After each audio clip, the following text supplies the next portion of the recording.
Because you don't need to be an advanced athlete to start training for those calisthenic skills. You just need to have a strong foundation, a solid base, and some muscle mass, and ideally a low enough body fat level, because the higher body fat levels that you have, I'm just killing time waiting. I'm just killing time.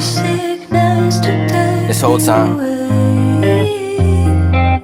Play this at my funeral. I don't need no more than I already Steezy. got. How many issues I'm swimming through, fishing around for the truth. This is living proof. Now I don't swim, but I... What's going on, YouTube? You're here with the Prez. We're in Juniper Park today, and today's going to be another video of me teaching you guys how you guys should be going about programming your calisthenic routine to help you hit your goals. Now, this video is going to be focusing on the intermediate calisthenic athlete. Now, before we get into the video, let me give a quick breakdown of what I would define as somebody being an intermediate calisthenic athlete. So, beginners, obviously, they're going to be working, everything's going to be still strength-based for them, right? Everything's going to be low volume, and now a beginner would have to work at for about 2 to 3 months building up a foundation until they can hit reps and sets of the basic exercises, meaning pull-ups, push-ups, dips, bodyweight squats, and what I consider a fundamental move that should always be in the program, an L-sit hold, right? It's going to build a ton of strength. Now, intermediates, obviously you're going to be past that beginner level. So what I define as an intermediate calisthenic athlete is somebody that can perform 3 sets of each of these exercises. You want to be able to perform 3 sets of minimum 15 bodyweight pull-ups, 3 sets of minimum 20 to 25 bodyweight dips, 3 sets of around 30 to 40 bodyweight push-ups, 3 sets of about 40 to 50 bodyweight dips, and should be able to hold a solid 30-second full L-sit. And again, every one of these exercises, the pull-ups, dips, push-ups, and squats, should be done with perfect form for all the repetitions. For you to even consider yourself an intermediate athlete, and for you to consider yourself ready to start training for now more intermediate calisthenic movements, where you can start training for skills such as muscle-ups, handstands, levers, movements like that, right? Because you don't need to be an advanced athlete to start training for those calisthenic skills. You just need to have a strong foundation, a solid base, and some muscle mass, and ideally a low enough body fat level, because the higher body fat levels that you have, these skill-based, technical-based exercises will become harder. As in general, will all calisthenic exercises become harder the more body fat you have on your body, right? Remember, you want to be able to move through space fluidly, and if you have a lot of mass surrounding your body, not muscle mass, meaning fat mass, it's going to limit your mobility, and it's going to limit your range of motion in certain exercises, and going to just make movement in general harder to go by. So, ideally, you want to be around that, 10 to 15% body fat levels to start training for these skills efficiently for your body, right? So, as an intermediate athlete, like I said, once you can get down those reps and sets for those basic minimum numbers, now you can start focusing on your skill training, and as you should, because that's how you progress with calisthenics. Now, the routines as far as working out pretty much stay the same, except now you can start focusing on more advanced ways of training, such as weighted calisthenics, more bodybuilding principles, and you can even focus on more of a bro split or a muscle split as opposed to full body training. Because as a beginner, I always recommend beginners focusing on full body workouts every other day, so they get that frequency in of the same repetitive exercises, pull-ups, push-ups, dips, squats, L-sits, so they can really master the movement and get better and better and stronger at them. Now, intermediates, once you get to that level, like I said, it's time to level up. So, always remember this: whether you want to learn a handstand, a front lever, a muscle up, a back lever, a planche, these are all going to be skill-based movement patterns that you not only have to teach your body to do, but you have to teach the nervous system to understand the movement pattern, right? So these are going to be of high priority and of high importance in your training routine. Sometimes I would even recommend solely focusing on one specific movement for a given training session, right? Depending on how your routine is split up, or how much time you have in a given session, or again, how much time you actually have to work out throughout the week. But like I said, intermediate, you guys can shift off of that full body routine, and you guys can start focusing on more pull, push, leg splits, or even more of like chest, back, shoulders, you know, a bro split type of training, whatever suits your current needs. Because once you have that foundation, you should be able to consistently make progress on those given exercises. So like I said, skill work now is going to be of top priority for you guys. So let's just say we're scheduling a push session today. Now remember, handstand is going to be a push exercise. A muscle up is going to involve pulling and pushing. Planche work is going to be all pushing. Levers are going to be more pull-based work, right? So how could you go about programming this?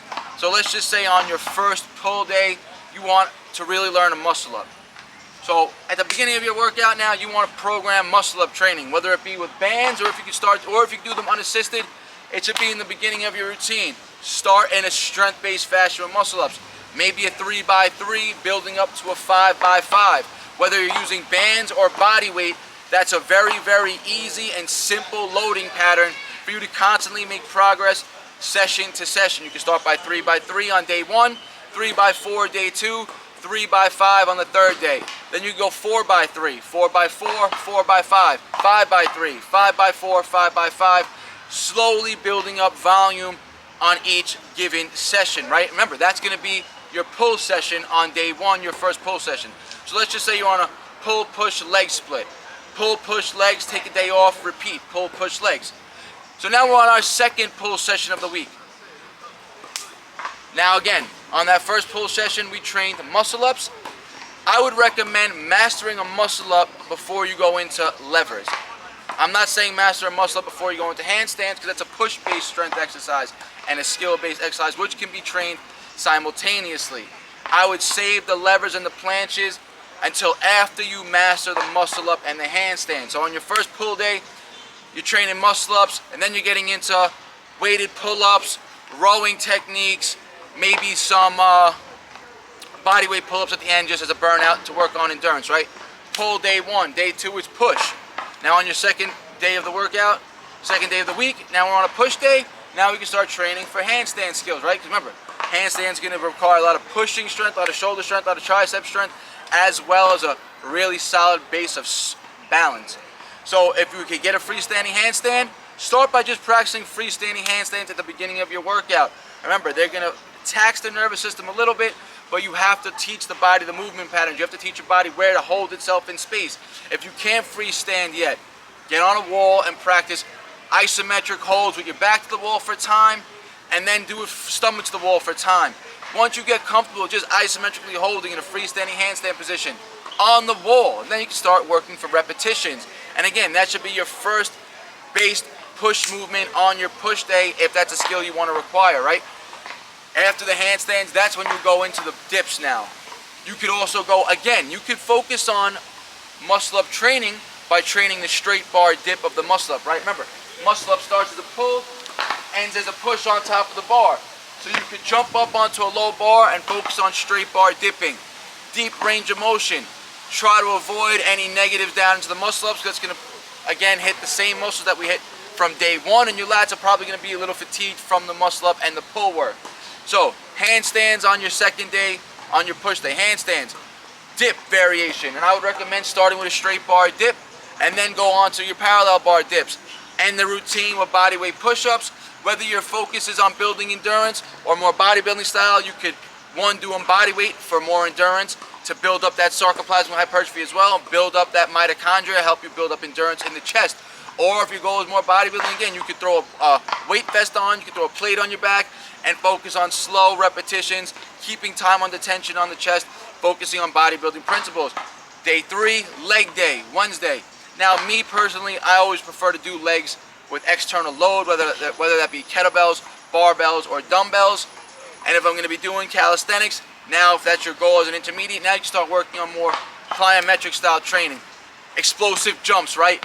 Lateral jumping, Bulgarian split squats, pistols, right? All that can start being progressed as you become that intermediate level of a calisthenic athlete, and you can start working on those movements on your leg day. Now I typically would recommend going 3 days on a pull-push leg split, take 1 day off, and then you're back to a pull day. So now on your second pull day of the week, again, I would recommend practicing the muscle up again. Whether you have to use bands or body weight, focus on the movement. 3x3, 3x4, or add a heavier band. If you did a strength-based session on your first pull day and you still can't do repetitions, add a heavier band now so you can get more volume. Remember, more volume equals more practice equals better skill retention. So on the second pull day, instead of working in a strength-based manner, add a heavier band and now work at 3 sets of 6 to 8 repetitions, building up volume, taking a nice 2 to 3 minute break in between each set. And again, then you can go on to your weighted pull-up. Now instead of doing repetitions for your pulls, now you can work again on more isometric holds, time under tension. Isometrics are going to help you bust through plateaus and just going to help you increase your strength. You could also work on, again, rowing variations, where you can start focusing on a little more advanced rowing techniques now, guys, where you can focus on advanced rowing, where your feet are higher than your body, right? So all these advanced techniques now come into play. All these more advanced techniques come into play now as an intermediate. You learn how to manipulate your body weight through space by doing numerous repetitions and getting from that beginner level to an intermediate level. So as an intermediate, your goal should be acquiring more skill-based training over time. And like I said, I would recommend learn the muscle ups first, learn the handstands, then you want to start learning your front levers, your back levers, your planche training, right? Planche is a push movement, levers are going to be pull movements. So once you master the muscle up, you can now shift the focus to the priority skill in the beginning of the pull session as lever training. Once you master the handstand, you can now shift the focus on your push day to more planche focused training. It's going to be a higher intensity style exercise. Same thing goes for the levers as opposed to the muscle ups, right? Don't forget to keep the reps and sets in of the basic movements. Remember, you still want to be working on your pull-up variations, pronated, neutral grip, supinated, push-up variations, feet high, diamonds, regular push-ups, weighted push-ups, straight bar dips, parallel bar dips, plyometric leg workouts, or if you want to find some external load, if you got to go to the gym, barbell squatting, dumbbell lunges, Bulgarian split squats, movements like that on your leg day.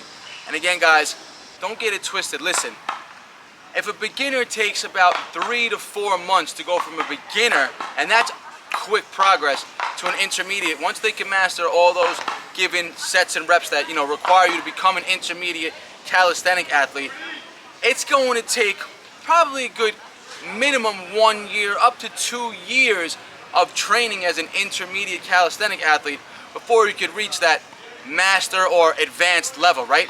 You're not going to master muscle ups, handstands, handstand push-ups, levers, and master them to a point where they're all clean and functional movements that you could display, that you actually own the movement in a short amount of time, right? It's going to take a lot of training, a lot of repetitions, and as you start training harder in that intermediate level, right, you're going to learn to be able to push your body harder. I said this in the previous video for beginners. They want to start with a minimal effective dose. Now, as an intermediate, that minimal effective dose is going to be higher than it was as a beginner trainer, right?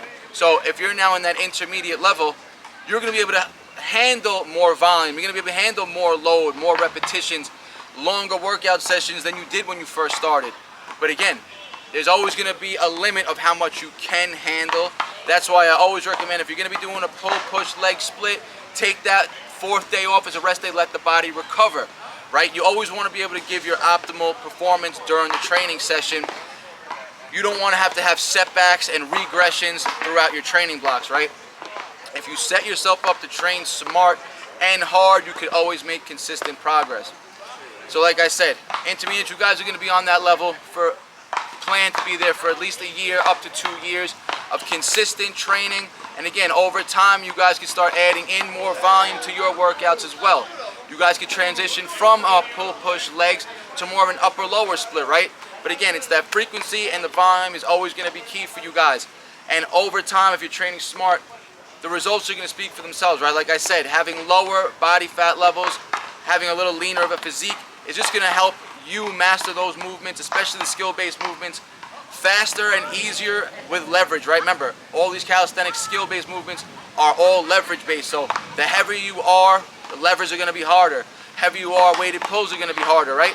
So get your body physique down in check, and over time, as you're training smart, you're going to notice the results are going to speak for themselves, right? Your body's going to start recomping, your back's going to get bigger, your shoulders are going to look better, your chest's going to look better, your arms are going to look better, all from just this simple body weight training, as long as you do it, again, like I said, smart. And when I say body weight now as an intermediate, you should be doing some advanced or more weighted repetition sets, right? Because you're going to be building off of that basic level of strength.